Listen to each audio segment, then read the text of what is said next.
for April 3rd is called to order. May I have a motion to approve the minutes for March 29th? Leader Urdahl. Or Representative Scraba. Yes, so moved.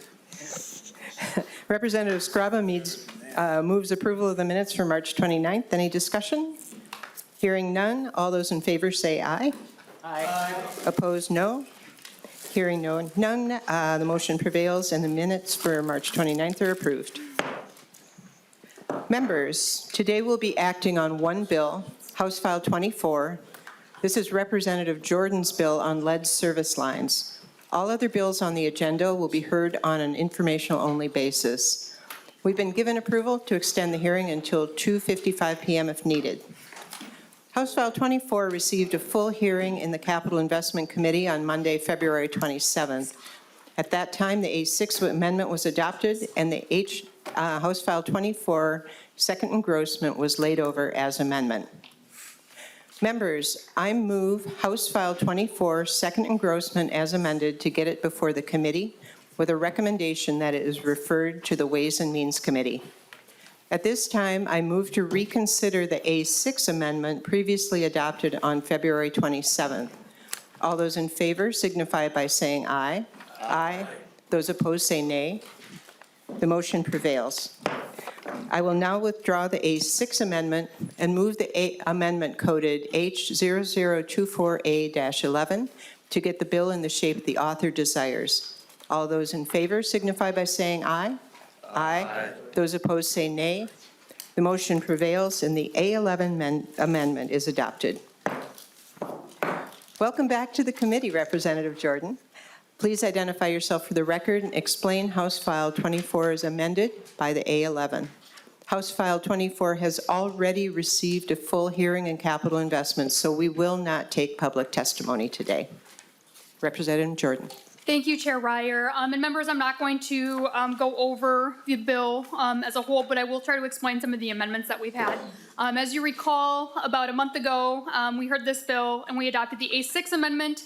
There was also an A4 amendment. The A6 amendment was a technical amendment that also dealt with the mapping money and the work plan, included appropriation and cleanup language.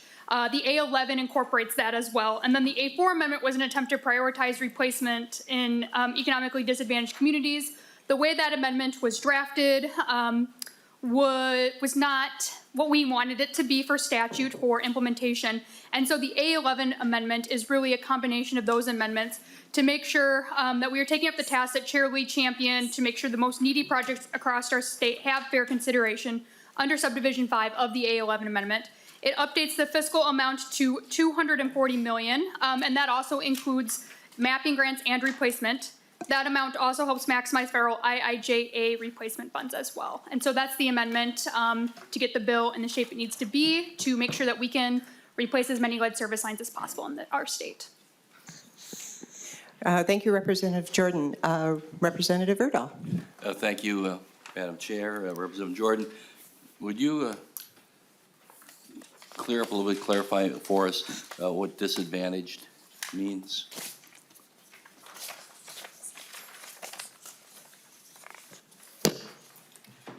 Yep. Representative Jordan.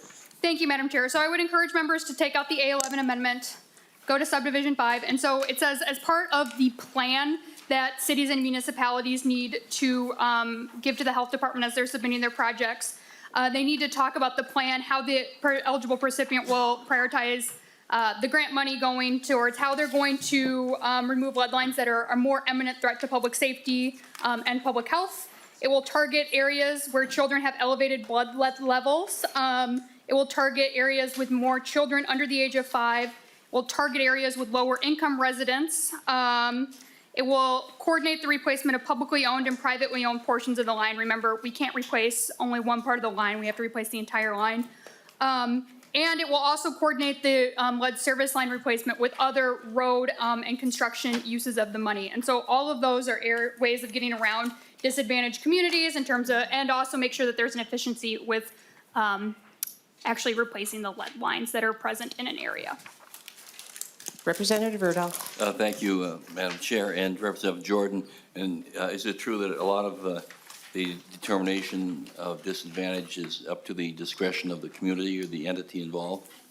Representative Jordan. Thank you, Chair Ryer and Representative Urdahl. It would be up to using these grant priorities, but there is also prioritization done by the PFA or Public Facilities Authority in consultation with MDH or the Minnesota Department of Health. Representative Urdahl. Thank you, Madam Chair. Representative Jordan, I just want you to, on the record, also clarify that the intent of this is not to pit competition between greater Minnesota and the metro area regarding these lead pipe projects. Representative Jordan.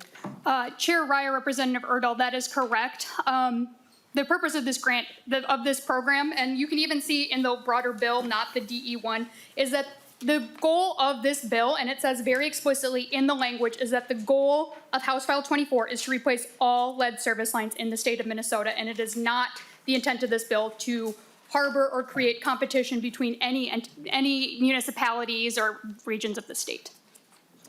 Representative Urdahl. Thank you, Madam Chair. Representative Lillie. Thank you, Madam Chair, and Representative Jordan.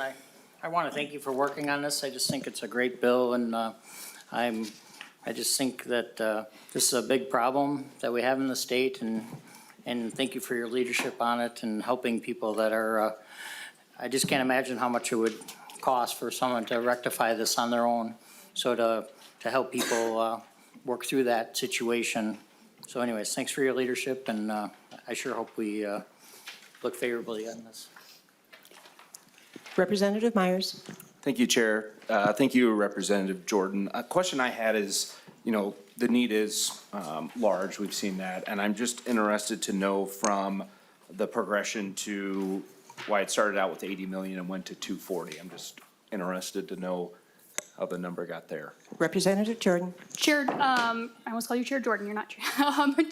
Chair Ryer, Representative Meyer, that is the budget target we were given. Thank you. All right, any further questions? Representative Jordan, do you have any closing comments? It's a good bill, Madam Chair. I hope members will support it. All right, I renew my motion that House File 24 as amended is recommended to be referred to the Ways and Means Committee. All those in favor signify by saying aye. Aye. Those opposed say nay. The motion prevails and House File 24 as amended is referred to Ways and Means.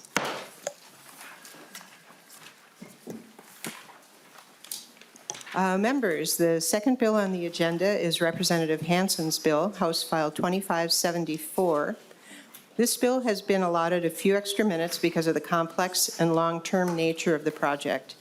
All other bills on the agenda are allotted 5 minutes and one testifier per bill presentation, with another testifier invited for technical support if needed. Welcome to the committee. Representative Hanson, please identify yourself for the record and proceed with your presentation. Thank you, Chair Ryer, and thank you, members of the committee. I am here today to present to you House File 2547. This requests funding to the Minnesota Pollution and Control Agency to clean up the landfill and dump located in the city of Burnsville through the use of appropriation bonds as opposed to general obligation bonds to ensure my city is able to develop the land when the cleanup is done. For those unfamiliar with the project, I'll provide some high-level information. And a more detailed information, if you're interested in digging in, can be found on the MPCA's website. The freeway landfill site sits on the bank of the Minnesota River on the west side of 35W, and Minnesotans' garbage was disposed here from 1969 to 1990. The freeway dump is on the east side of 35W and accepted waste from 1960 to 1969. Historical records give us some insight as to what kind of trash is in these dumps, but the waste here was not subject to the standards that we apply to landfills today, so there are a lot of unknowns. A nearby quarry mining operation is pumping water out to keep the water table below the lowest point of these unlined landfills. But once mining is completed, the mined area will fill and the water table will rise, making the landfill and everything in it part of the Minnesota State's water system. This will also impact the Minnesota River and everyone downstream. My community relies on the Minnesota River and a very valuable aquifer for our drinking water, and there are growing concerns about the plans for the sites after the mines wrap up in a few decades. Cleanup after Cleanup of this project will take many, many years. So it's really critical that we align the timing of funding with the timing needed to clean up this project before the existing mining project is completed. The MPCA is in the midst of their assessments and are navigating the legal guardrails as necessary. And I understand that bonding is generally approved for projects that are considered shovel-ready. But it's critical to my community, however, that I continue to keep the awareness of this project at the top of our minds and keep asking for the resources that MPCA and my community need to keep this project moving forward. It's also important to highlight that the city of Burnsville has carried the burden of waste for the entire metropolitan area for decades. Garbage is often forgotten about once it's put in the bin and picked up by your trusty garbage truck. But in Burnsville, this is always at the top of our minds as mountains of trash at our landfills grow well over the existing skylines. Burnsville hosts our and other Minnesotans' garbage in our community, and we believe Burnsville should be afforded the opportunity to both clean this up, prevent the pollution of the Minnesota River, and then redevelop that site in a way that contributes positively to our community, especially since we've hosted this trash for so long. I've been a Minnesotan my whole life. My family's been here for nearly 2 centuries. So needless to say, protecting our water and our land is in my blood. Being Minnesotan means protecting the very thing that makes us who we are, a land of some of the largest freshwater deposits in the world. And it's my mission to make sure that we don't wait until it's too late to do what we must about this looming environmental crisis. So I want to thank the committee for hearing this, considering the state that it's in. And I have with me my esteemed mayor of Burnsville, Mayor Couts, and then we also have our city manager here for technical questions if needed. Thank you, Chair, and thank you, members. Thank you. Welcome, Mayor. Please identify yourself for the record and proceed. Thank you, Madam Chair. My name is Elizabeth Couts. I'm the mayor of the city of Burnsville. I'm serving my 28th year in office. So this particular subject is very dear to me, and I've been working on it ever since I became mayor of the city of Burnsville.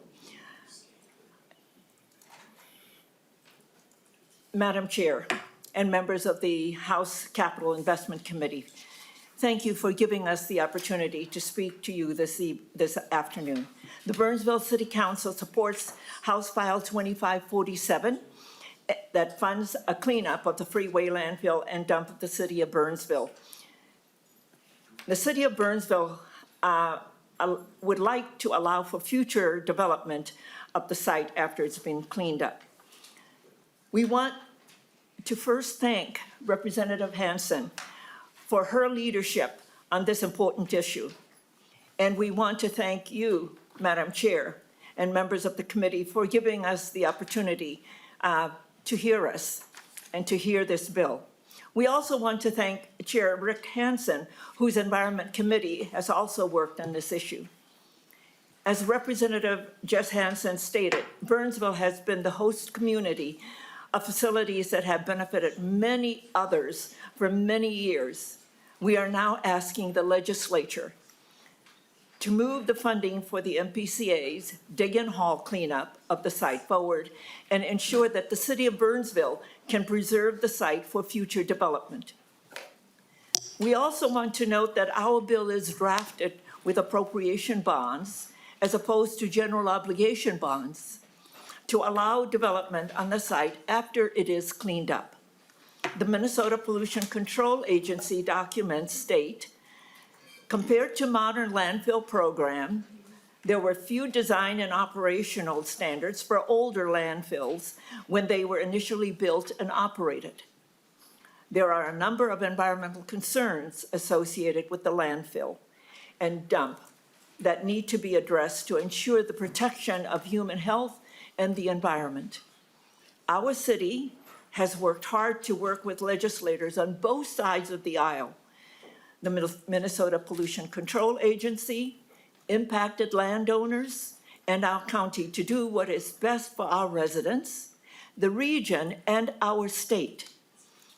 I encourage members to review the handout we provided to the committee to see what a significant and sensitive issue this is for our community, just as Representative Hanson has portrayed to you in her remarks. We know that the state will not get cleaned up, the site will not be cleaned up and rehabilitated until the legislature appropriates the funding for the MPCA to move forward. Madam Chair and members, we need your help.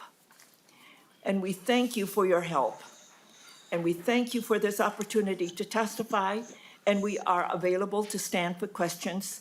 And please know that I am truly grateful for the opportunity you're giving us this afternoon and for your consideration and your help. Thank you, Mayor Couts. Lead Urdahl. Thank you, Madam Chair. And, this project has been around for a while. I can recall many conversations with Representative Rick Hanson about this. I've toured this a couple of times. Mayor, do you know, how many years has this been going on? Do you know? Mayor Sir? Couts.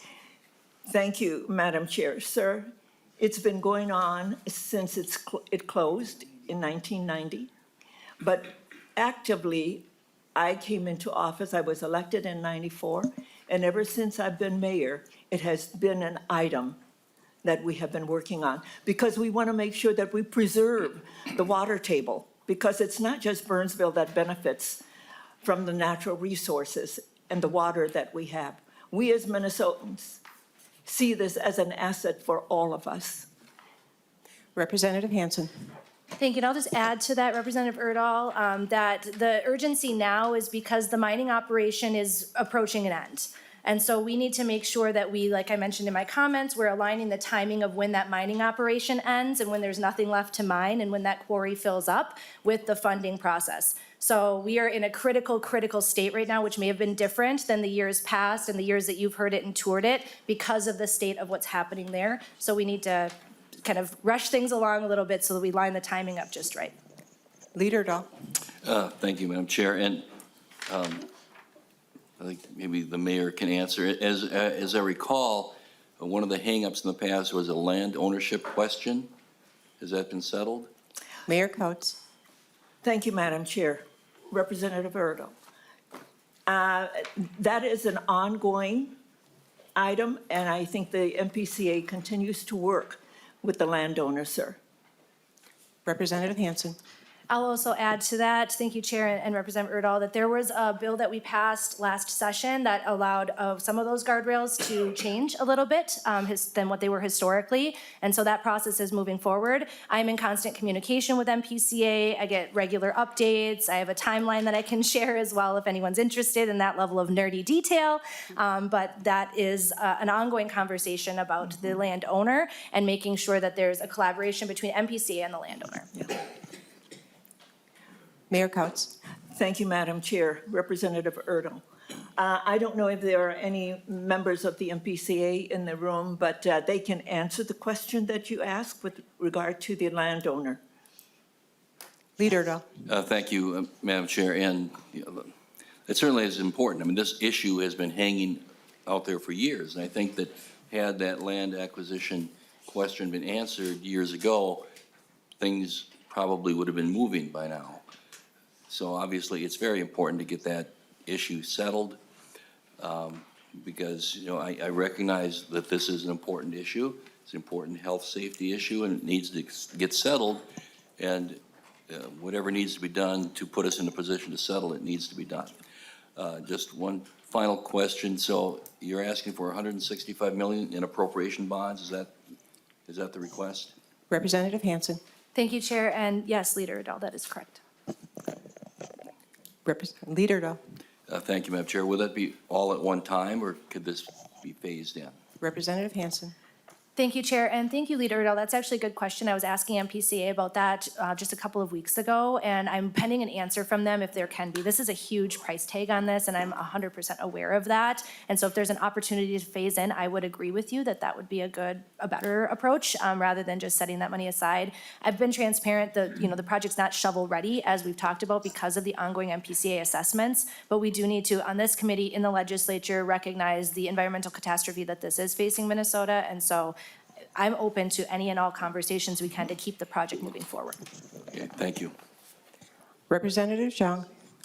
Thank you, Madam Chair, and thank you, Representative Hanson, for bringing this bill forward. I can't help but think about the Pig's Eye dump site in my district, and just hearing from you about the challenges your community is facing, has been facing for a long time. It's just very important that we find a solution to the problem here. And I'm just curious, because for the landfill in my district, we have been working with our federal partners too to get some funding to come in. I'm just curious if a city of Burnsville has been working with your local federal partners to find any sources of support. Mayor Couts. Thank you, Madam Chair. Your question again, sir? Have you been working with your federal partners for support too? Mayor Couts. Madam Chair, sir, we have been. I was, at one time during the last administration, an advisor to the MPCA administrator. So we have worked very hard and had invited her to come to Burnsville to really review what was going on here. Subsequently from that visit, the EPA then executed the Superfund. But with a lot of the work that we've been doing, along with the MPCA, that has been shelved until we can get things done here in Minnesota. So absolutely, yes, we have, and continue to do so. Representative Hanson. I will also add, thank you, Chair and Chair Zhang. I would also add that I have been in constant communication with Angie Craig about this, my Congresswoman, Senator Tina Smith as well. When we looked at some of the Superfund requirements, there are some steps that Minnesota needs to take first, which, you know, it's kind of a cart before the horse situation. And so the bill that we passed with Chair Hanson last year was really important to helping us kind of get to the next step. But until we get there, there's a lot of barriers in the way. But that sounds like it's not ready, but I will assure you, like I said, I've been in regular conversation. Things are moving forward, thankfully, more so than they have been in years past because of the work we did last year. Thank you. Representative Hanson, any closing comments? Thank you, Chair, and thank you, members of the committee. I appreciate you taking a little bit of extended time to hear about this. Thank you to your committee administrator as well. I really appreciate the collaboration on this, and all the city staff and folks around the state. And to Chair Zhang's point, as the state of Minnesota, we have lots of landfills here, lots of unlined landfills. So as we triage the trauma that Mother Nature is facing right now, it's really important that we identify where are going to be the largest areas. Like Representative Jordan mentioned, you know, targeting areas that have really, really high risk are going to continue to be important. And I would love to jump on board with anybody else working on landfills in their community too. Thank you. Thank you, Representative Hanson. Mayor Couts. Next up, we have two bills for Representative Edelson, and we'll start with House File 1446. Edelson? Welcome to the committee, Representative Edelson. Please identify yourself for the record and proceed with your presentation. Good afternoon, committee. I'm Heather Edelson. I represent Edina and some of Bloomington. I have House File 1446 before is the first bill, yes, Madam Chair? Please proceed. Thank you. House File 1446 is for Edina Community Health and Safety Center. It's a $10 million appropriation from bond proceeds that would go to the Commissioner of Public Safety to grant Edina the ability to build this facility. And I want to pass it in order. I know that you have several bills before you. To be succinct here, I'm going to pass it to my mayor to talk a little bit about it. And then we're going to share also, we have our assistant fire chief here as well to talk about the importance of ECMO. And this is a one vehicle that we have in the entire state of Minnesota, and they will be able to height the regional significance of that. Thank you, Representative. Mayor Hovland, please identify yourself for the record and proceed. Yeah, thank you, Madam Chair. I'm Jim Hovland. I'm the mayor of Edina. Good to see so many familiar faces. We don't come over here very often and ask for help, but we're seeking your assistance on two particular matters this afternoon. They're going to be heard sequentially here. The first one is this Community Health and Safety Center.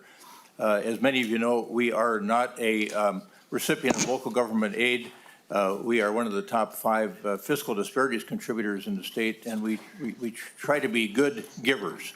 And we don't come and ask for assistance very often, but this is a time when we're seeking to do that because of the regional significance of these two projects. And so I'm going to turn now to Pete Fisher, our Chief of Operations, who's going to talk briefly about the Community Health and Safety Center, and also this ECMO machine, which is not only the first in the state of Minnesota, it's actually a mobile operating lab. It's the first in the world.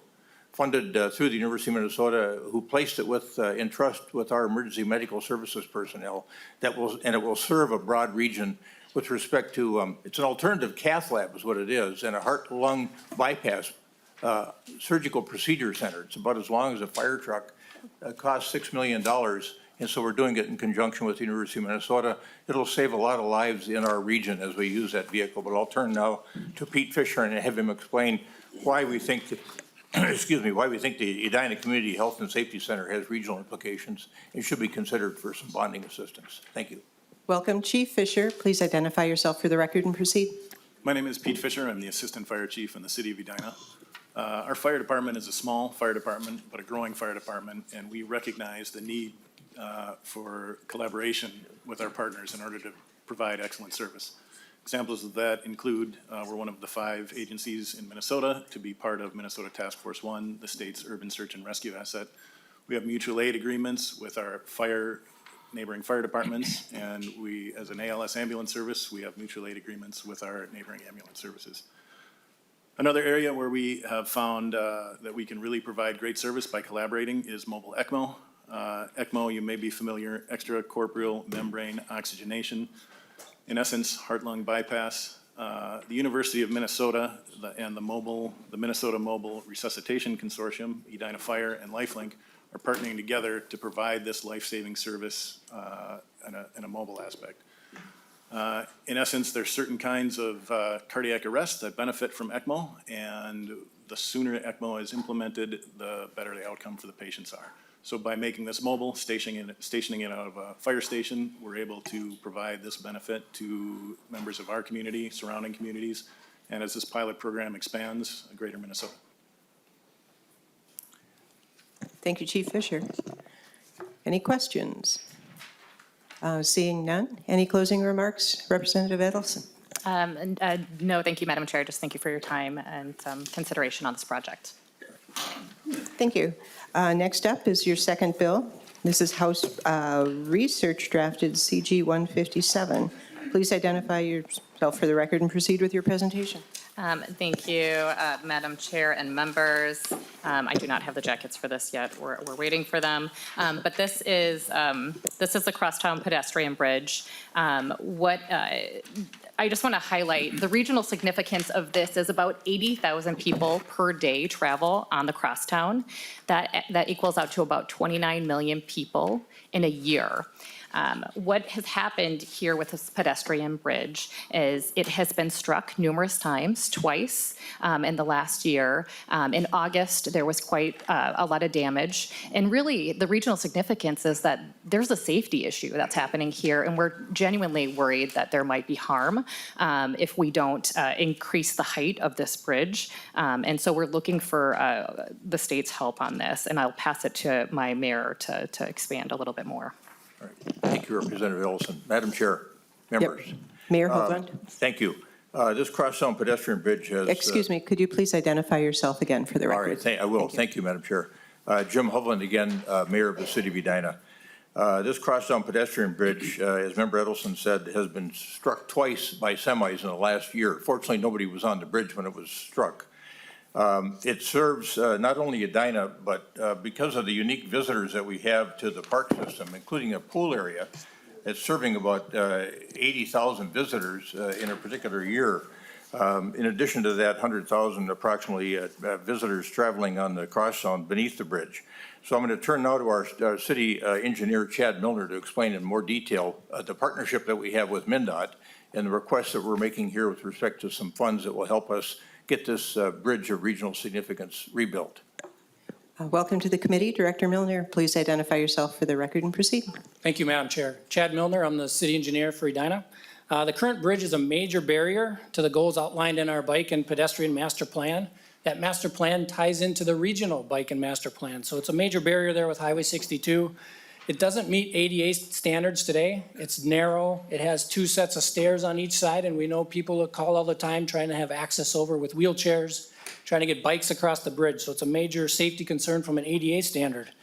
The bridge itself reduces that access to that park, like the mayor mentioned. Roslyn Park is 22 acres, sees approximately 200,000 visitors a year. 80% of those visitors are regional. They're not Edina residents. And then the Aquatic Center, as mentioned, is again a regional pull into the district. So we'd welcome this funding to help us with our partners to build a ADA compliant, a safer bridge that'd be higher with less risk to those impacts from the highway. And I'd be happy to stand for any questions. Madam Chair, on a supplemental basis. Representative Carroll. Yeah. Go ahead.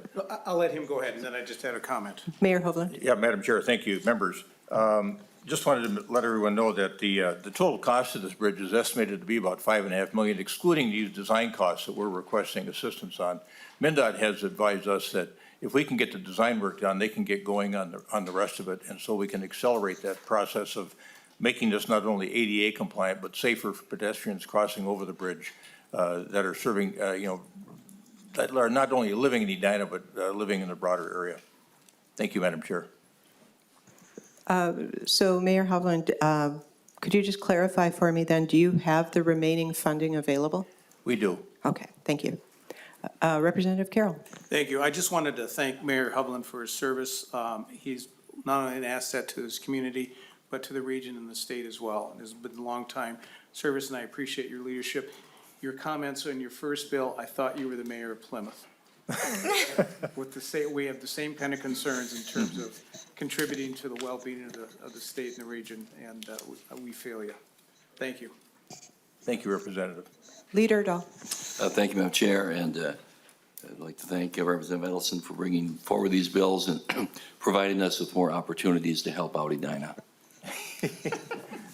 Representative Scrabo.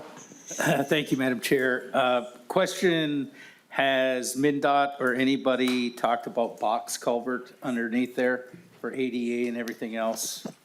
Mr. Milner. Engineer. Milner. Thanks, Madam Chair, Representative. There's a high water table. There's lakes on both sides of the highway there. There'd be no way to put a tunnel in there without keeping it. Basically, there is tunnels. It's called culverts between the lakes. So a tunnel just isn't feasible at this location because of the high water table. Thank you, Madam Chair. Representative Edelson, any closing comments?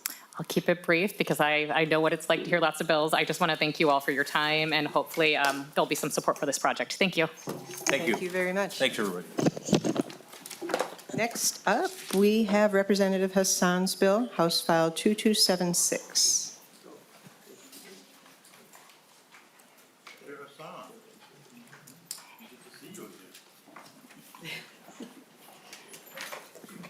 Welcome to the committee, Representative Hassan. Please identify yourself for the record and proceed with your presentation. Thank you, Madam Chair. Good afternoon, everyone. My name's Hornstein Hassan, representing District 62B. Today we have House File 2276. No problem. House File 2276, which is the Parent in Community Action PICA request for $4 million to renovate their existing workforce development facility. This request is reduced from last year's, which was $6 million, due to PICA receiving federal funds and some philanthropic grants, donations, even though the cost of construction has increased. PICA was founded by Head Start parents 51 years ago. I don't like to say that there's a favorite bill, but this is one of my favorite bills. PICA has 13 centers in Hennepin County, and this specific center is in my district. And PICA, Hennepin County serves 2,500 children and families annually. This funding will support increasing childcare classrooms at PICA's Minneapolis Training Center and increase the capacity for their workforce development initiatives. With that, Madam Chair, I have Rico Alexandra, who is the Executive Director of PICA, with me to talk about the impact of this bill. Welcome, Director Alexander. Please introduce yourself for the record and proceed. Good afternoon, Madam Chair and members of the committee. My name is Rico Alexander. I'm the Executive Director for Parents in Community Action. We are a private nonprofit organization that operates the Head Start program for low-income infants, toddlers, preschoolers, highly mobile and homeless families, and pregnant mothers in Hennepin County. We operate centers, 14 licensed centers. We are a 4-star parent-aware rated program. We are also one of 13 programs nationally recognized and designated as a program of excellence by the National Head Start Association. Pike has over 35 years of property management experience in leasing, building, and renovating space while maintaining multiple properties in excellent condition. Madam Chair and members of the committee, I assure you are aware of the workforce shortage in early childhood programs. There's not only a shortage in teaching positions, but specifically teachers of color. There's also a shortage in bus drivers as well. Pike has over 50 years of experience in training and workforce development programming. Our in-house training programs, our internship programs, and our CDA credentialing programs have allowed us to build a staff that is not only well-trained, but also extremely diverse and highly representative of the children and families that we serve. We are the largest trainer and employer of teachers of color in the field of early childhood development in the state of Minnesota. We offer hands-on training in a lab school classroom setting, and we equip the participants with the knowledge, the skills, and the experience needed to advance their careers in PICA or other employment opportunities within the community. PICA also supports other agencies who provide early childhood development programming and supportive services by providing a center for education, training, and partnership building that is accessible to all in the community. PICA is requesting funds to complete the renovation of its Early Childhood Family Development Training Center in Minneapolis in an effort to expand our lab school and consolidate all of our training programs under one roof. As Representative Hassan has said, the cost of the project has gone up, but our ask has gone down. The $4 million request will cover 40% of the total project cost of $10 million. The other 60% we have secured from other funding sources. This project is shovel-ready. We're ready to go. This is the last piece of funding we're asking for, needed in order to construct this renovation project. So we look forward to what's to come, and I want to thank you for your support. Thank you for listening to my testimony this morning. It's just afternoon, rather. Afternoon. Yes. Any questions? Seeing no questions, Chair Hassan, any closing comments? Thank you, Madam Chair and members, for this time to present. This is a great project. Please include it in your final bill. Thank you. Thank you. Thank you. Next up is Representative Hornstein's bill, House File 3077.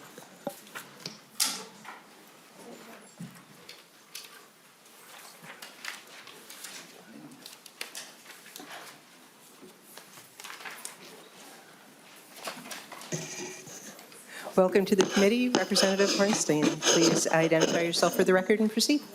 Thank you, Madam Chair. Good afternoon, members. Frank Hornstein, District 61A in Minneapolis. And I'm very pleased and appreciative that you're hearing House File 3077.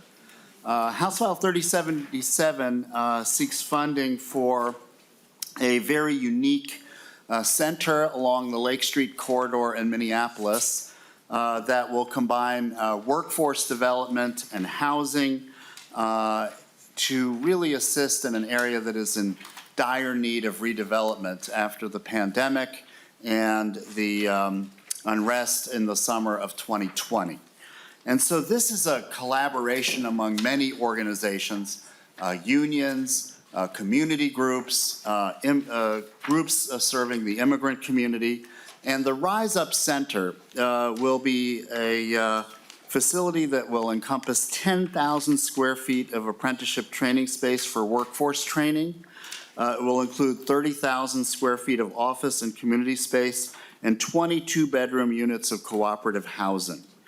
There'll also be 10,000 square feet of ground floor retail space where any entrepreneur training efforts can be featured, as well as 20,000 square feet to include 22 bedroom cooperative housing units. So you have training, workforce training, retail, and housing all combined together. And so the organizations that are working on this and building this project represent a diverse array of nonprofits and labor organizations uniquely situated to serve the diverse communities along the Lake Street corridor. And I have one testifier, Rod Adams, the Executive Director of the New Justice Project, who will tell you a little bit more about this effort. Thanks, Frank. Director Adams, welcome to the committee. Please identify yourself for the record and proceed. My name is Rod Adams. I am the Executive Director of the New Justice Project Minnesota. So we are a racial and economic justice organization focused on connecting our community with union jobs and also protecting the rights of workers of color in their workplace. So I'm here to testify on behalf of appropriations for House File 3077. And I want to name that this bill is crucial to pushing back on decades of disinvestment in our communities all across Minneapolis. So we know Minnesota has the third worst racial wealth gap in the United States. And according to a 2023 study by Wallet Hub, as well as the Federal Reserve Bank of Minneapolis, who both concur that workers of color continuously face more systemic barriers in Minnesota's labor market than other communities. Our organization and our partners in the Rise Up Center talk to and support these workers every single day. And because of that, we look to answer the question of who this economy works for and who it doesn't. Now, the Lake Street and West Broadway corridors bear the scars of intentional, generational, and economic disinvestment. The pandemic and the uprisings of 2020 brought those realities back and made clear for the need for stark and traumatic relief. Those most impacted by these simultaneous crises are overwhelmingly from the BIPOC community and who live along both of these corridors. To be clear, our neighborhoods bear burdens worse than any fire or any pandemic can cause. But we also know that there's a changing tide, thanks to some of the folks in this room. That institutions such as yourselves are willing to listen to these historic woes and act decisively to change the course of history in our neighborhoods. And that makes me hopeful. The Rise Up Center aims to be a part of the solution by being not only a training center, a housing complex, and a retail venue for burgeoning entrepreneurs, but we're also offering the nonprofit leaders who are making differences in the very communities I just mentioned.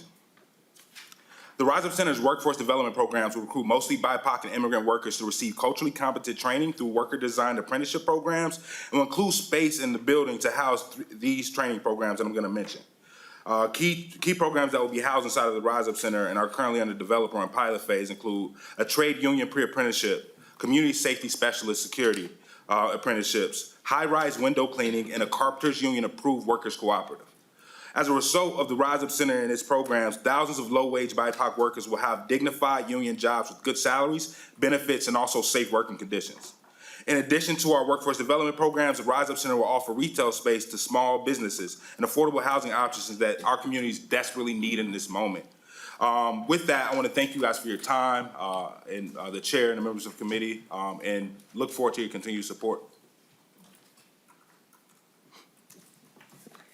Thank you, Chair Hornstein. Any closing comments? Well, thank you again, Madam Chair and members. As you heard, this is a very, very unique and timely initiative that, again, will really help to address these historical inequities and disparities impacted in our city and in these communities. And I think really serves as both a state and even national model for how communities can come together in the face of very significant issues that they're facing. So I want to thank you and the committee for hearing this bill and look forward to implementing the bill as well. Thank you so much. Thank you. Next up, we have Representative Pelowski's bill, House File 3152. Please identify yourself for the record and proceed with your presentation. Representative Gene Pelowski. House File 3152 comes to us from Lewiston. It is a public safety facility funding. It's a rural center for public safety, and Matt Essex, the ambulance director, I believe is online. He'll explain the details. All right, Director Essex, I see you're remote. Welcome to the committee. Please identify yourself for the record and proceed. Thank you, Madam Chair and members of the committee. My name is Matt Essig, and I'm the ambulance director and safety coordinator for the city of Lewiston. I'm also a volunteer with the Lewiston Fire Department. I've held these positions for the last 13 years. I'd like to personally thank Representative Pelowski for bringing forward House File 3152 to fund a public safety building in my community. So why? Why fund a $3 million public safety facility, which some people might say is a local problem? I'm here today to explain that this project is not just about Lewiston, but a project that will help sustain public safety in all of Winona County. Here is what you should know. The city of Lewiston sits dead center in Winona County, which has a population of around 50,000 residents. Lewiston Emergency Services not only provide coverage to our city, but we provide mutual aid assistance to multiple cities and agencies that surround us. Our current facility is over 60 years old, is in desperate need of a complete renovation along with an addition of space. The current building houses 5 fire trucks, 2 ambulances, and a quick response vehicle with only 4,000 square feet of space. Our situation is so dire that we need to make sure vehicles are back to the nearest inch of the rear wall and front garage doors, just so that we have a shoulder's length to walk between vehicles. Our firefighters don their turnout gear within 2 feet of the trucks, hoping not to get hit when a piece of apparatus leaves the station. Our ambulance crew returns from a call with no place to clean up after a horrific incident. Our kitchen facility is the same place we decon after a fire incident, spreading carcinogens throughout the building. Our meeting room is occupied by 2 vehicles that we must pull outside just so we can gather together to meet or train. Our police department houses their vehicles in a cold storage public works garage. Our ambulance has multiple members who live outside our city and come to staff our schedule. Our current crew quarters consists of a makeshift office within our community center, which is at a different location within the city. The current sleeping quarters shares space with other public events and has no shower facilities. The space only allows for 1 member to stay at a time when we are required to have 2 people to staff our schedule. I want you to know that this is not a project that's a spur of the moment idea. For the last 16 years, we've had a committee established attempting to complete the project. We've developed multiple plans over the years. Our city council invested in purchasing the land surrounding our current facility and dedicated it to the project. Our current plan consists of a complete renovation of the existing building along with an addition for space, just space that we need to operate today. Using the existing building will save us around $750,000 towards the project. The plan's not extravagant. It's been scaled down to only include essential needs.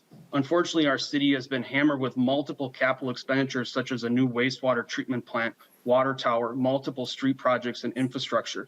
We've saved $391,000 to date for the project.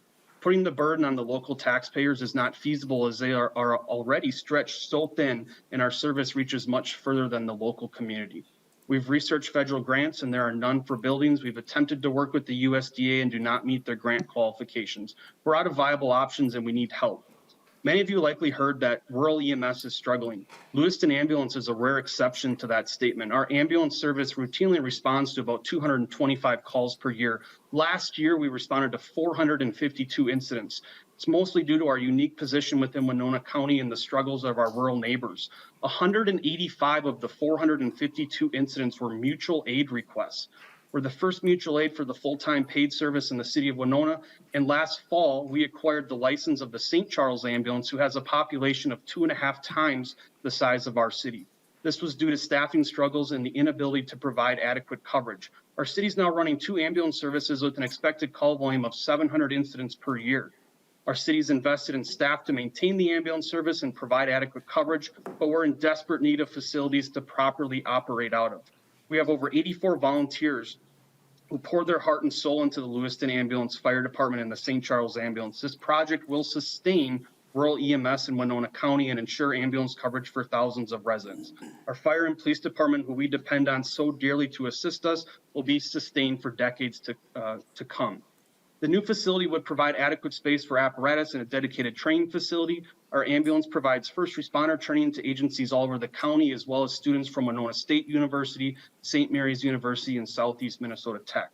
The facility would provide sleeping quarters for ambulance staff and shower facilities for all responders. The building would also serve as a backup emergency operations center for the county. All 3 entities of public safety would be united in one location to serve the public more effectively. Our motto is one mission, one team. Please help our team and consider funding this project. Thank you for your time. Thank you, Director Essig. Questions? Seeing none, closing comments, Representative Pelowski. Madam Chair, members of the committee, I think Director Essex has illustrated the problem. I've been to this facility for their chicken and barbecue fries. That certainly is not enough to repair what needs to be fixed here. So hopefully this will be included in a future bonding bill. Thank you, Chair Pelowski. Next up, we have Representative Vang's bill, House File 3175. Welcome to the committee, Chair Vang. Please identify yourself for the record and proceed with your presentation. Thank you, Madam Chair. State Representative Samantha Vang.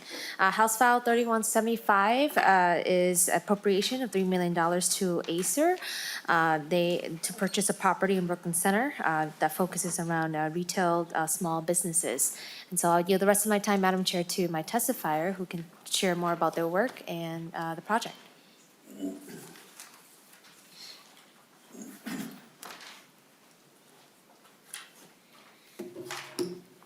Welcome to the committee. Please identify yourself for the record and proceed. Thank you, Madam Chair and committee members. My name is Nalima Sitati Munene. I'm the Executive Director of ACER. ACER is the African Career Education and Resources, Inc., and we are an issue-based organization. We are located in Brooklyn Center. We work in Brooklyn Center, mainly the northwest suburbs and Brooklyn Park, and we're seeking an appropriation. The appropriation would be for the purchase of the Shingle Creek Strip Mall, which is a commercial building. The purpose of the purchase is to be able to provide affordable commercial space to our micro businesses, and most of the businesses are businesses of color. ACER's economic development work supports businesses, and we particularly concentrate on micro businesses because we realize it is a niche that is not well served. For all the conversation about small businesses, there's a missing link in terms of serving our micro businesses. The micro businesses play a very critical role in our community. They're the ones that mainly right now we have about 400 micro businesses in the city of Brooklyn Center that are not in commercial spaces. They're mainly in office buildings, old office buildings that are not conducive for conducting business. And the reason why they're not in regular retail space is because it is not affordable to them. And so we need to provide an avenue through which people can continue operating in a conducive environment. The micro businesses play an important role. A lot of the micro business owners are self-employed or employing at least 1 or 2 people. Many of these folks are people who have transitioned out of their regular employment and have replaced their employment, and they're looking to grow and they're looking to expand. They fulfill the critical role also of continuing to provide the much-needed employment within our communities and also to continue to sustain our communities. They also provide some gaps in terms of providing more food access and especially access to ethnic foods that a lot of our communities require.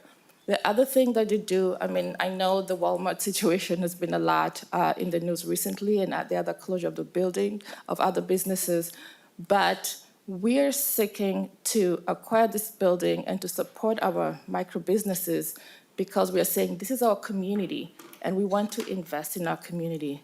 At a time when the private sector is divesting in our community, we want to continue to invest in our community, both as a community organization, and we're appealing to the state to also invest in our community for this critical asset. And so it's a sign to say that we're here to sustain our community, we're putting our stake on the ground, and we're going to continue to support these micro businesses.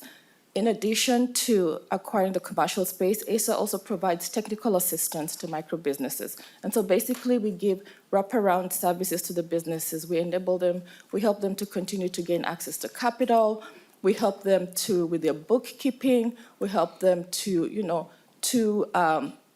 conduct other practices that will make sure that their businesses continue to be sustainable and continue to grow so that they can continue to serving our communities. Thank you, Director Munene.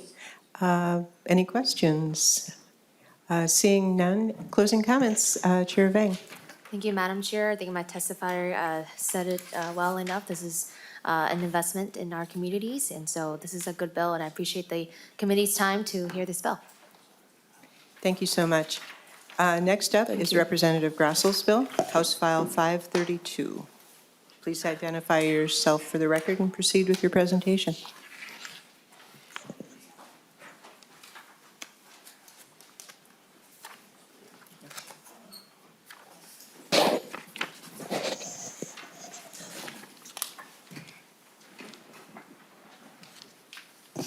Thank you, Madam Chair and Committee, Representative Grossell. This bill, 532, and again, I thank you for hearing the bill today, It's for the Lake of the Woods County, law enforcement and government facilities. Lake of the Woods County is the northernmost county in the state, right along the Canadian border, and has a northwest angle as well, which is only accessible either by water or crossing a piece of Manitoba to get to it. And while our population is small, the tax base is small, approximately 3,800 people, give or take.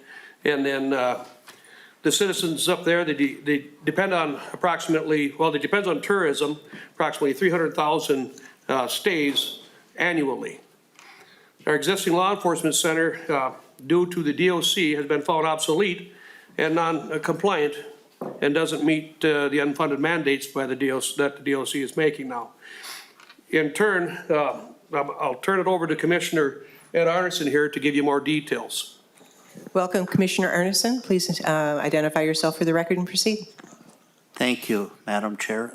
Edward Arneson, Lake of the Woods County Chairman. I've served, this is my 23rd year as Commissioner. I'm going to scold Commissioner Grossell for taking all my talking points right away, but I'll try to fill you in. I got some more notes of you. Okay. With that history, I believe our current facility was built in 1980, and we, in the past, looked at rebuilding it, remodeling it, and by the time we got done, it would have been just putting paint on an old red barn, and would have still had the old red barn. So we've been looking at building new, building for the future. The costs are daunting for us with having a total levy. Our levy in Lake of the Woods County is just over $3 million on the local side. We figure at the price tag today, we would have to have approximately a 40% levy increase. And our latest estimate was from 2019, pre-pandemic, was 16 million. So it's only a guess, but I'm sure prices have gone up at least 25 to 40% on the building project. So we're kind of the playground of the state. We serve a lot of people up there, like Representative Grossell mentioned. Just our ice fishing, we have 3,000 residents or 3,800 residents in the county. We'll have 5,000 people ice fishing a day on our lake and your lake. It's all the state of Minnesota's lake. So we like to share the area. We want to make it safer, better, and keep it there for the future. We've looked at a lot of, I know it's a big price tag. I mean, this number is scalable too. We could do easily a local contribution of 4 million. We have 2 million in the bank. We've been saving for this, but our difficulty is we can't save fast enough. It seems like the prices go up more than we can save. And now with bonding rates going up, so we're kind of caught between a little bit of the old proverbial rock and a hard place. That's kind of, well, some of the, I should go over, our sheriff gave me a few talking points. Of course, it's a centerpiece of our public safety for the county. Our problems now are logistical. Pennington County is assisting us. It's like 2 hours away. So if we have more than a 5-night stay, we have to transport those prisoners to Pennington County, which is Thief River Falls. Then if there's an issue there, let's say a medical issue, we sometimes have to send a deputy down. Our geographic area in Lake of the Woods County is quite large. And we have 8 licensed deputies. And I don't know, it's got to be 100 miles from one end of the county to the other. And then if we have an incident on the northwest angle, I think we're the only county that have to transport prisoners by boat. We can't take them around through the border. So that takes up time. So the more time we're on the road, the less we can address public safety. And staffing issues are another one. Not only staffing issues, not only for the sheriff's department, but for the businesses. It's important if we can keep people on Huber, keep them within our county, keeping them working. I happen to own a restaurant, bar, resort, and I think in the last week I've had 2 of my employees in jail. It's kind of nice to have them close to home so they can come back out during the day and work, and I think that's important for the families. It's just a fact of life up there, and another thing that I'm kind of proud of at Lake of the Woods County, we have a drug court up there, and we try to keep people out of the system and working, and we've had I would say, a good bit of success with that. So, I mean, we're just here trying to keep Lake of the Woods County safer, and I would have to say this has been being commissioner for 23 years, one of my largest issues, that there's certainly no easy answers to it. So with that, I would certainly take any questions. Thank you so much for your testimony, Commissioner. Appreciate that. Closing comments, Representative Grossell. Thank you, Madam Chair. And we've heard a lot of asks for law enforcement centers and so on here recently because of all of the DOC mandates that have been put on a lot of these facilities. Lake of the Woods County is kind of a unique position. They're isolated. They're right dead center of the state, and it's approximately about 380 miles, 400 miles to Lake of the Woods County up there. And they not only serve the residents, this facility not only serves the residents of the county, but it also serves First Nations people who live on the islands near the northwest angle. So these emergency facility in an isolated area is kind of a unique setting to where it's something that is needed there to make sure that these people, if there is an emergency, that they have access to quick response and a place to start out from or to base from. So, and like Commissioner Arneson was talking about not having to transport people, oh gosh, it's a good 2 hours any direction to be able to facilitate any kind of other accommodations for anybody that may be incarcerated or taken into custody. And again, the population more than quadruples during any of the fishing seasons or the tourist seasons. So you're looking at an area that has massive numbers of people coming and going, and you do have to have a facility nearby so that you can have emergency resources available to whoever's visiting and whoever lives there. So with that, you hear a lot of asks. This is kind of a unique situation, an isolated situation, and it's a need. So thank you very much. Thank you, Representative Grossell. Commissioner Arneson. Next up is Representative Wolgamott's bill. This is House Research Draft Coded CG 164.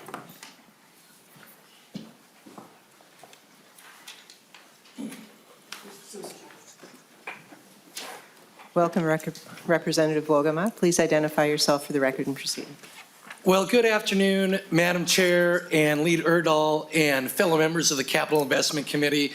I am so excited and honored to be here before you this afternoon to present legislation to provide $2,250 from the general fund in fiscal year 2024 for a grant via deed to the Center for African Immigrants and Refugees organization, also known as Cairo, for the pre-design of a cultural mall for the East African community in the city of St. Cloud. Madam Chair and members of the committee, I ask you to envision this. Envision a mall in St. Cloud where stalls are rented out by small business owners who are primarily East African immigrants or refugees that features wares such as home decor, traditional African clothing, shelves of bejeweled tea sets. Also included will be essential public services offices and other tenants that will serve the needs of the St. Cloud East African community. Just for more kind of a practical example, Madam Chair and members, if you've ever been a patron of a shop at the Minneapolis Midtown Global Market or had to renew your driver's license to the Department of Public Safety there, you can imagine this is what we're looking to create in St. Cloud. The St. Cloud Mall will share the community's culture, house and provide economic development, micro-lending, incubator financing, and of course, ethnic food and retail shops. And I would note that we are also hoping to have an East African-owned St. Cloud area construction company business design and build this mall. That's what this bill does. And with that, Madam Chair, with your permission, I'm happy to have my friend and a strong leader in our St. Cloud community, my testifier, Mr. Bashir, who's the Executive Director of Cairo, to explain more about what Cairo does in St. Cloud and how important this mall would be for our community. Welcome to the committee, Director Bashir. Please introduce yourself for the record and proceed. My name is Abdikadir Bashir. I am the ED at the Center for African Immigrants and Refugees Organization. Madam Chair, Representative Wolgamott, and Representative Perryman, thank you so much for giving me the opportunity to appear before you today to discuss a matter of great importance to the community, as the representative said. We are here to request $250,000 initially to begin designing and planning for what would be a cultural mall for the East African community in central Minnesota, St. Cloud. This center would serve as a beacon of hope, unity, and economic prosperity for our city and our region. This cultural mall also presents a perfect opportunity to support a project that not only celebrates the rich cultural heritage of our communities, but one that also promotes the social integration and economic vitality of the communities. This mall would be essential for fostering social integration. Imagine, like the representative said, imagine a vibrant space where people from all walks of life can come together, share their experiences, and build lasting connections. This mall would host a wide variety of events, workshops, social spaces, and activities designed to encourage cross-cultural understanding and bridge the divides between our communities, which are often portrayed in national media. Furthermore, this cultural mall would profoundly impact economic mobility for our communities by providing small business entrepreneurs with the resources they need to succeed. We can unleash the full potential of our local economy, as well as that of the state. The mall would feature retail shops, like was said. It would feature cafes and restaurants, giving local entrepreneurs a platform to showcase their products and services. This, in turn, would create jobs and stimulate economic activity in the area, benefiting both business owners and the wider community in the region. Lastly, Madam Chair, the cultural mall would serve as both cultural hub and a tourist attraction, drawing visitors from across the state and beyond. This influx of visitors would have a positive impact on the local economy, as tourists spend money on food and other local services. In conclusion, this would be a public-private partnership. I look forward to seeing you then next year for the public part. The cultural mall in St. Cloud would be a catalyst for change, bringing people together, supporting local businesses, and serving as a hub of cultural and economic activity. I urge the committee to join us in this mission and dream to make this project a reality. By investing in the cultural mall, we're not only investing in the African community, but also in the future of St. Cloud and greater Minnesota, which is often not discussed in these chambers as a whole. Thank you for your time and considerations. We look forward to working with you again sometime next year. Thank you. I yield. Thank you, Director Bashir. Representative Hassan. Thank you, Madam Chair, and welcome to the committees. St. Cloud has changed. It's not the way it used to be. It's becoming diverse, and that's what our nation is driven. And I'm happy to see that there's a mall that's going to be built in St. Cloud, which would help create an opportunity, will create jobs, and will return also tax. So I want to appreciate it to my colleague, Wolgamott, for bringing this bill forward. And this is a great bill, and this is a great opportunity. And it will be a great opportunity for the greater Minnesota, and I hope we can all support this bill. Thank you. Thank you. Any closing comments, Representative Wolgamott? Well, thank you, Madam Chair and Leader Urdahl and members of the committee for the opportunity to present this project. We have an opportunity here to enhance our culture in central Minnesota. We have an opportunity to support local business owners, enhance economic development. This project is a real winner for all Minnesotans, and I urge us to include it in our next bonding bill. Thank you, Madam Chair, and thank you to my testifier, Mr. Bashir, to my friend, Mr. Omar Pody, and to all the leaders who have come together to put this proposal forward. Thank you. Thank you so much. Next up is Representative Kiel's bill, House File 1985. And Leader Urdahl will be presenting this bill on behalf of Representative Kiel today. Please identify yourself for the record and proceed with your presentation. Thank you, Madam Chair. I'm Representative Dean Urdahl, and as the chair indicated, I am presenting this bill today on behalf of Representative Kiel. The bill provides for a assistance for care and share of Crookston, which is a food shelf, and I believe 8,894 pounds of food were distributed in January from this food shelf, so it's a very important part of the city of Crookston, and provides for a very important need. There's some repairs that need to be done on this building. Among them are roofs, and we are big fans of fixing roofs here in this committee. I have with me Mr. Tom Anderson today, who will explain the needs for care and share. Thank you, Mr. Anderson. Welcome to the committee. Please identify yourself for the record and proceed. Thank you, Chair Ryer. My name is Tom Anderson, and I am the chair for the board of the Crookston Care and Share. And I want to thank Deb Kiel for sponsoring this bill. She apologizes that she can't be here right now. But again, thank you for allowing me to come and talk about this. Care and Share is really a regional shelter. We serve 8 counties in northwestern Minnesota. We provide housing for 4 to 5 homeless families. And we do it in an old rectory building that's over 8,500 square feet. And the nearest other shelter that provides this for families is an hour and a half away. The last time the roof was done on that building was 24 years ago. This is a flat roof. We need $62,000 to redo the roof. We want to replace the windows, and the windows will be a little bit over $47,000. We have a 3-story elementary school that basically has over 34,000 square feet in it. And this houses in dorms up to 5 women and to 20 men.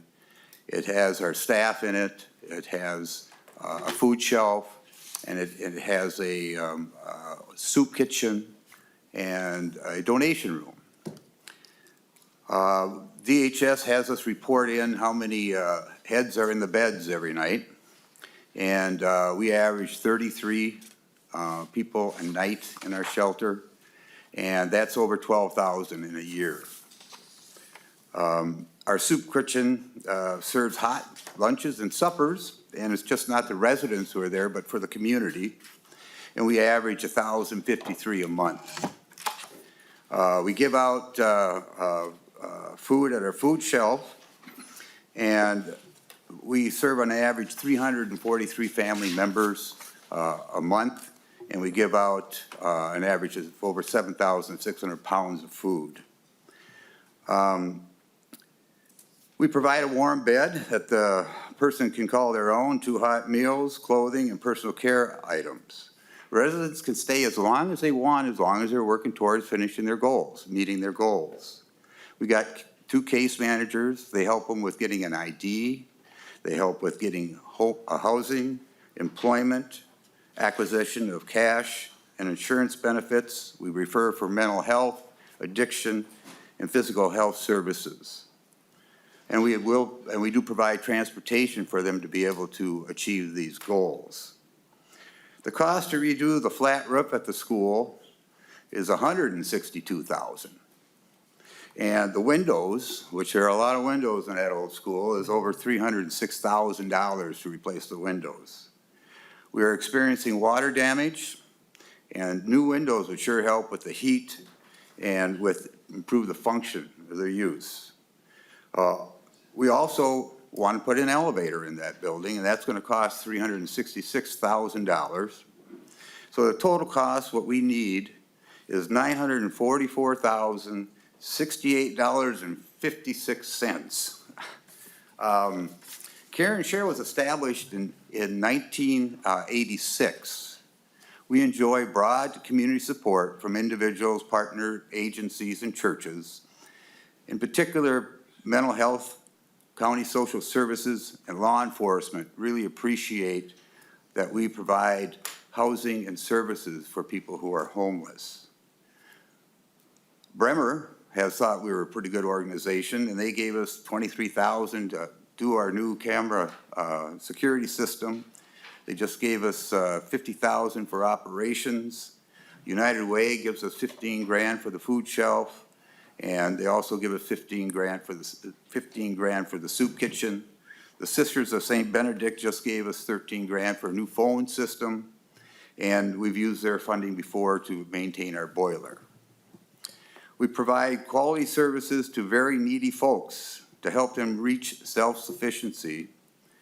There's a diverse population. 36% are Hispanic, 23% are Black, and 13% are American Indians. 48% report having mental illness, 28% report having addiction, 14% developmental disabilities, and 34% physical disabilities, and many have a combination of all the above or part of that. Many people have been released from jail. If you commit a crime in Polk County and you don't live in Polk County, you got to go back to Polk County, and they have no place to stay, and they come to the Care and Share. 59% of the people who come to Care and Share don't have any income whatsoever. I was really pleased. I've heard that the homelessness is a bipartisan issue, and I really hope that you can push this bill forward and pass it, because we do some good work and to help these people become self-sufficient. One final thing, it's a little off topic, but we are on a very shoestring budget. Our staff wages are poor, they're definitely not competitive, and we offer no benefits. We are understaffed. The staff do what they can in a given day. We want our director to be able to focus on pursuing our vision instead of caught up in daily issues. So please pass the Pathway Home Act, which has funds in it that greatly help us with our operations to fulfill our mission. I will happy to take any questions that you might have at this time. Thank you, Chair Anderson. Leader Urdahl, any closing remarks? Well, thank you, Madam Chair, for the opportunity to testify on this important bill. Just remind the members that it is general fund dollars that are being requested for this nonprofit. Thank you. And next up are two bills for Lead Urdahl. We'll start with House File 1519. Please identify yourself for the record and proceed with your presentation. And I understand you have an amendment for reference coded H1519A1. Right. Thank you, Madam Chair. Representative Dean Urdahl, and may as well look at the amendment. First of all, the bill was a blank appropriation, and we are inserting the funding request at this time, which is $4 million. Thank you. Please proceed. Both of the presentations that I'm going to make involve the repurposing of schools in these towns. And it's a common occurrence in greater Minnesota where we have new schools being built, what to do with the older school, schools being consolidated and leaving behind school buildings, standing empty for the most part. And we're getting requests, and I have two today, for dealing with this situation, for finding a constructive community use for these buildings. And the first one concerns the Bold School District, Bird Island, Olivia, Lake William. And we'll proceed from there. I have with me the superintendent, Mr. Minton. Would you proceed, please? Welcome, Superintendent Menton. Please identify yourself for the record and proceed. Thank you, Madam Chair. My name is James Menton. I am the superintendent of Bold Public Schools in Olivia, Minnesota. With me is Mark Gleesner, a Bird Island business owner and the president of the newly formed Island Hub. The Island Hub is a 501c3 Minnesota nonprofit company which has been created by members of the Bird Island community to manage the proposed Bird Island Elementary School redevelopment. In 2020, Bold Schools began the process of moving students from the school in Olivia from the school in Bird Island to the school in Olivia. The oldest section, the 1917 section of the building, was filling with mold, causing lots of health issues and many concerns. The building now sits nearly empty, with that oldest section sealed to protect the rest of the structure. This allows us to continue to utilize the gym, the theater, and a few of the rooms for some programming. The Bold School District has been struggling to pass a referendum to improve facilities, and I believe we are getting close to a solution that will improve the education for our students. A study was done to test the community's appetite to support a facility project with a referendum, and the results of this survey indicate that there is still support for doing something with the building in Bird Island, and while demolishing the oldest sections of the building.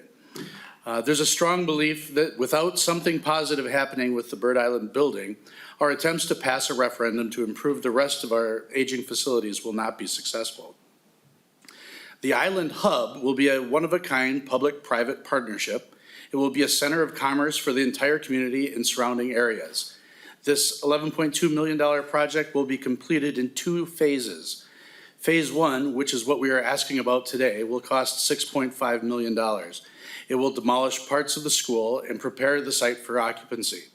The original 1917 section and part of the 1956 addition will be demolished. The remaining building will be made weather-tight and usable in its existing condition. Today, we are asking for $4 million to support Phase 1.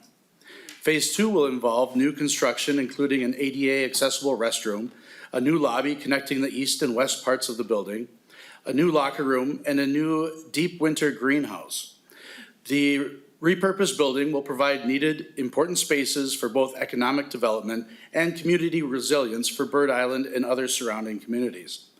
The project has provided an opportunity for a number of local and regional organizations to collaborate and promote both economic and community development.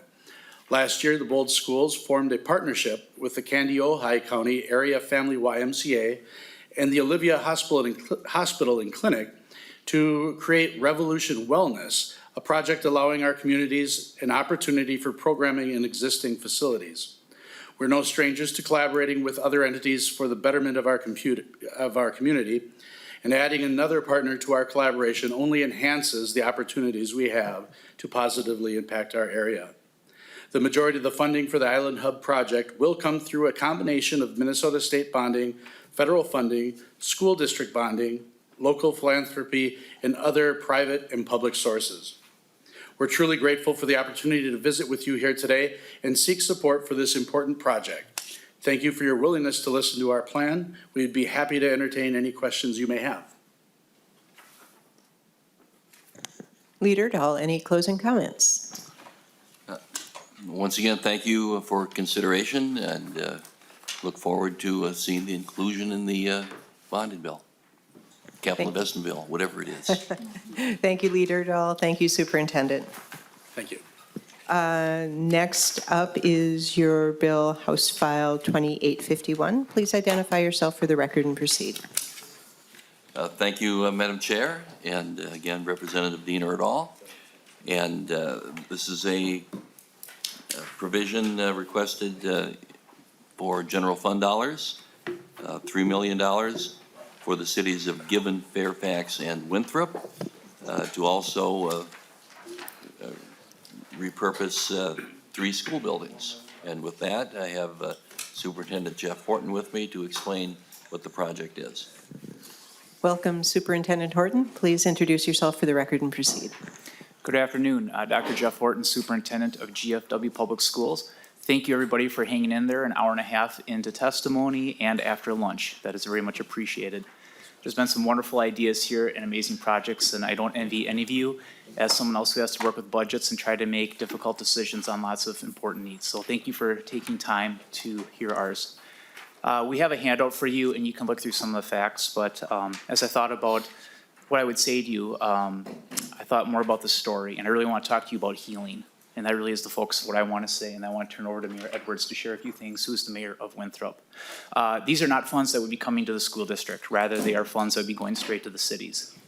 As any education policy fellow, you'll see on your sheet that I have what is the problem, and it addresses some of the facts there. As a leader who's worked in urban areas such as St. Paul, in the metro area, Director of Student Services in St. Cloud, and Assistant Superintendent Duluth, I've worked with many legislators across the state in trying to determine how we can do that. And thank you for all the work that representatives have done in other districts I've worked with in order to help those communities. But never have I been in a community that really the focus was on healing. A lot of times we talk about dollars, but I really want to focus on people. When I started at GFW as a superintendent in 2020, I met with hundreds of families. I've done 5 listening tours since then, and recently I've done over 200 meetings in the last 2 months. I've been quite busy. And in some of those meetings, I met with a mother, and she told me a story of a child who woke up in after a bond referendum vote in tears saying, am I going to have a school to go to tomorrow after that vote failed? And that was a new thing for me as a superintendent, waking up and never been in a district where the possibility of not even having a district was a thing. That's powerful, and I don't think many of us have had that experience before. So we've worked with the community over the last 2.5 years. In 2017, 81% of community members said no to a building bond question. That's pretty extreme. We've gone through a lot of processes. We have a question on the ballot, and there's a lot of support, and there's a lot of positivity in our community, a lot of excitement. But like any consolidated school district, you're in a situation where, unlike other areas I've served in the Twin Cities, where I'm doing a 1 building to a 1 building move, we're talking about going from 3 buildings down to 1. The Department of Education and facility experts across the state have talked about how we need to be in a single campus. That makes sense for us. We're not a district that needs to look at consolidation or dissolution. Those are options, consolidations you could look at, but really, we're in the top 2/3 of the state in enrollment. The Minnesota School Boards Association said there's absolutely no reason you need to be looking at that, and I would agree. However, going from 3 buildings to 1, that's a big ask for our community. And we think about tax base, we think about taking care of our students and doing something that's fiscally responsible. We're looking for a little bit of extra support. This is a need that is outside that of when I've served in urban, metro, or regional center areas that is unique to GFW and some other consolidated districts that are trying to transition facilities. Our district has received national recognition. You can go check out some of the articles, district administrator, school CEO, on the transition from 2017 to 2022 and 23. It really is a remarkable story. And I'd be happy to share that with any of you at any time. And our community has been going through a healing process. And I think a lot about that first meeting I had when that parent told me about her child. And that motivates me every day to try to make a difference for all the students in our district and the community members who have really fought over a long period of time to try to figure this answer out. And I think I feel very good about where we are headed. And I'm just looking for a little bit of help. I've been amazed since I've started there, the connections people have to our district and how people have come out of the woodwork to try to help. It really has empowered me, it's empowered our community, and the level of positivity is unmatched from anything I have seen, and I'm told anything that's been around for a decade in our area. We're looking to you, and these are not funds that would come to the district. They would go straight to the community for economic development. They could choose to take a facility down for that price, and they could repurpose those funds. There's lots of other ideas that our communities have, and Mayor Edwards is here as well. And hopefully he'll get a chance to share a little bit about what City of Winthrop may do and some of their thoughts. Thank you, Superintendent. Mayor Edwards, please introduce yourself for the record and proceed. Thank you, Chair Ryer. My name is Robert Edwards. I am the mayor of Winthrop, and if you ever find yourself southwest Minnesota, about an hour and a half southwest of here, just below Hutchinson and just north of New Ulm, please stop by and we'll take you out to lunch, show you around. So thank you very much for your time. I want to echo what Superintendent Horton said. It's been a long day. I know you guys have a lot of meetings. As mayor, I have a lot of meetings. I can't even fathom the number of meetings that you may have as well on a daily basis. But I guess you're a lot kind of. I think there's I think you're a bit like me. You've come here to this building today because you've served your local communities on boards, hospital boards, volunteer committees, townships, your city council, possibly mayor, and then even county government. Now you're here as our representatives. And the sole purpose you're here is to look out for your communities and to look out for our state. And I appreciate your time and I appreciate your service very much. I can tell you, I understand how much work goes into it. And it's a thankless job a lot of times. So thank you very much. What I do want to talk about, though, is with this money, what we can do with it is to rehabilitate one of our schools, and it's quite old. It's almost 100 years old. It's the Winthrop High School. I can talk about the 6 different basic elements of economic development, being job creation, industry diversity, business retention and expansion, economy fortification, increased tax revenue, and of course, improved quality of life. All those are important, and we all know about that. And that goes back to what I was saying. You all have come here to this meeting room today because you've served in those capacities, and you've looked for that economic development and to improve it in your communities. We're looking at doing some things with the old building that we're going to need to rehab quite a bit. That's why the school system is having to vacate it. We're talking about looking at an expanded library system. Right now, we have one of the best libraries in Sibley County. We want to expand that. We have a great need for daycare. If we're going to have a quality school system, we want to bring new folks into our communities to bring these kids up, to put them into our schools. We need quality daycare. So we have a daycare facility potentially with the old school as well. Senior living, always an issue in every community, even more so outstate. New business incubation. We want to have a facility where we can help small businesses get off the ground. To where they're not paying high rent and high fees just to start their business, to help them get a hand up and not a hand out. We also want to keep it as a community center. It has a great gym, locker rooms, weight room, and it has an auditorium now that's been in use for many, many years. It does need some rehabbing, but we want to keep that as well in our community. And of course, one of my pet projects is I'd like to see higher education brought into that facility too. Because we all know that if we can raise the education level of our community, you're going to attract higher paying jobs, better jobs, and that only benefits everyone and raises everyone up on the socioeconomic span of being a good community. Before I go, just one more thing. I don't know if you noticed, but I did make my notes on a little paper saucer. And the reason I did, because as I left the house this morning, I wanted to grab a real plate, but the mother-in-law said, absolutely not. You're not taking one of my nice pieces of china with you. But I bring it because I want it to always remind me, and I want it to remind you as well, of there are 500 farms in the GFW district. And they depend on the economic viability of Gibbon, Fairfax, and Winthrop, the GFW. And you guys helping us out to remain economically vibrant and vital to them is a win-win for everyone. And I appreciate your time, Chair Ryer. Members, thank you so much for hearing us. Appreciate it. Thank you for your testimony. Representative Myers. Thank you, Chair. I just want to say thank you, Lead Urdahl, for bringing both of these. I know we have a couple members from the Housing Committee in here, and this is the type of thing that we're looking to do across the state, to find ways to repurpose some of these buildings, get the most out of our, tax dollars and the dollars in the community. So I applaud you for bringing both of these. Representative Scrava. Thank you, Madam Chair. So you all consolidated. So do the buildings belong to each individual school district, or do they belong to the consolidated one now? Curious. Thank you, Madam Chair. Superintendent Horton. Thank you. Thank you, Madam Chair. We are in the process of I like to step back instead of look at the moments. Let's step back and look at the global picture of what's happening. We own the building in Fairfax, in Gibbon. We own the building in Winthrop at this current time.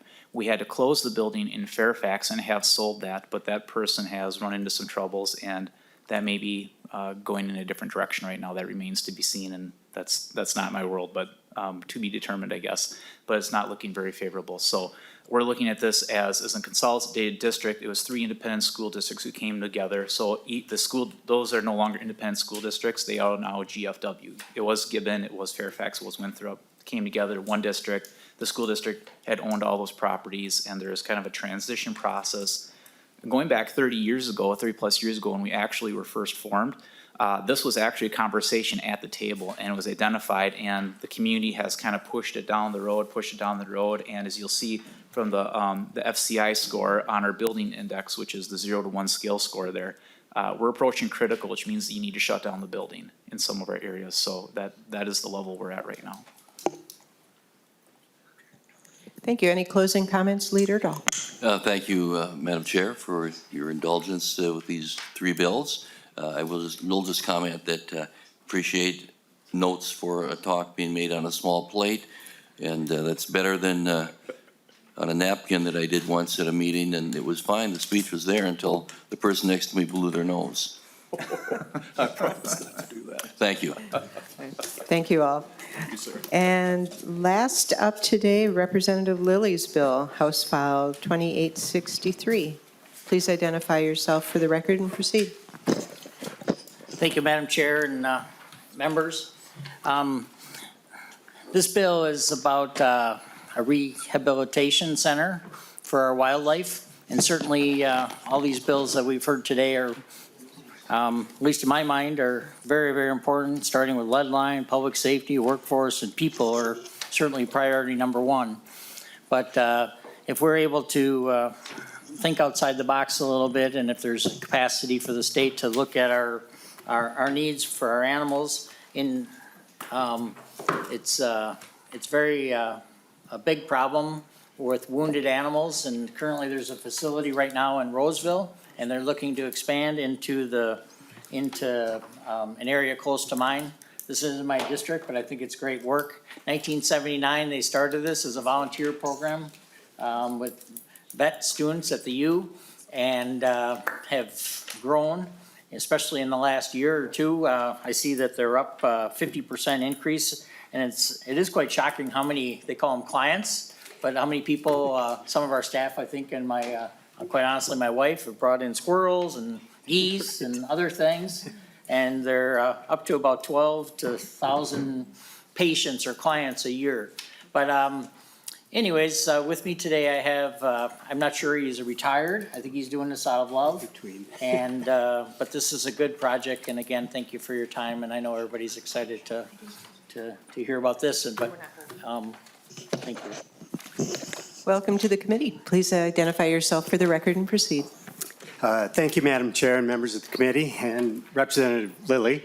My name is Phil Jenny. I just retired after 20 years as the Executive Director of the Wildlife Rehab Center, but I'm staying on to work specifically on this project that we have in front of you today. Our request is for $1.5 million for the construction of a new wildlife facility that sets a standard for sustainability. As Representative Lillie said, our mission is to provide quality medical care and rehabilitation for all injured wild animals, and we also share our knowledge with members of the public.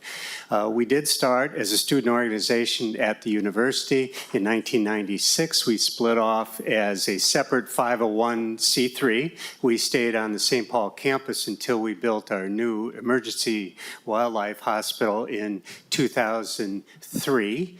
And we've been there since 2003. Some of you who've been around for a while might have remembered Representative Alice Hausman was a very, very strong supporter of us and helped us pay for our original vet clinic in Roseville. Last year, we had about 12,000 members of the public from throughout the state, and many of them families, that brought in nearly 20,000 injured and orphaned wild animals from 200 species. Nearly all of our patients are brought to us by members of the public. We're an important resource for the entire state. There were about 60 counties of Minnesota's 87 counties where people from those counties brought in animals. We are one of the busiest wildlife hospitals in the world. Other communities around the country and in the world wish they had what we already have here in Minnesota. And we train veterinarians from around the globe as well. Our operations are funded entirely by funds from the public. We have about 30,000 individual donors and an annual budget of $2.5 million in our operating budget.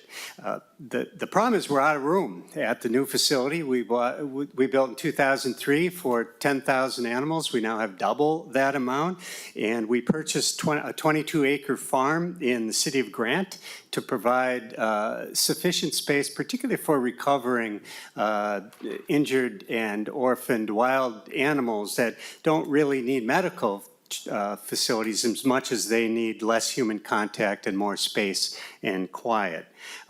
In August of 2022, our board of directors approved the construction of a $13.5 million sustainable 25,000 square foot building.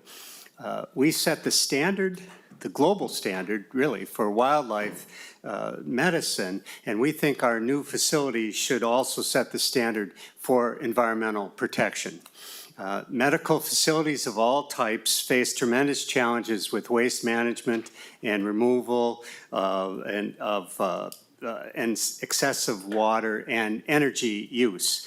Managing these issues is complicated in areas of unique natural beauty like the St. Croix Valley and White Bear Lake, and where groundwater issues, quite frankly, have been intensifying over the last decade. We've assembled an internationally known team of sustainable building experts led by Alex Hecker, a local architect who has expertise in the latest technological developments in environmentally sensitive design and construction. The new facility will be designed to LEED standards and will be built from all renewable materials. Most notable of the cutting-edge sustainability features is the use and reuse of water. Washington County, obviously, has been beset by groundwater issues, and at this point, we have our pools are 165,000 gallons of water that will be filtered every day. The savings in water on an annual basis will be about 37 million gallons of water each year. We have 100% fossil fuel geothermal system, and we also are looking at Edina Solar. These are local companies to provide help there. Our request really is 11.5% of the total budget, and the rest will come from individual and foundation donors. We have a companion bill in the Senate that's authored by both Senator Pappas and Senator Housley. And I think that I've heard unique a couple times, but it's pretty hard to out-unique us at WRC. And we're protecting both natural resources, our wild neighbors, and recognizing the imperative of renewable energy. There is a handout that actually is much more attractive than I am anyway when you get the little animal pictures. So thank you very much. Thank you, Director Jenny. Representative Lillie, any closing comments? Madam Chair and members, thank you for your time today, and please take a look at the presentation when you're able. Thank you. Thank you. All right, well, thank you to all the testifiers. Members, our next meeting is Friday, April 14th from 9 a.m. to noon. On the agenda will be mostly policy-related bills heard on an informational-only basis. Notification and details for the 414 hearing will be emailed by the committee administrator and posted on the House website. With that, members, this meeting is adjourned.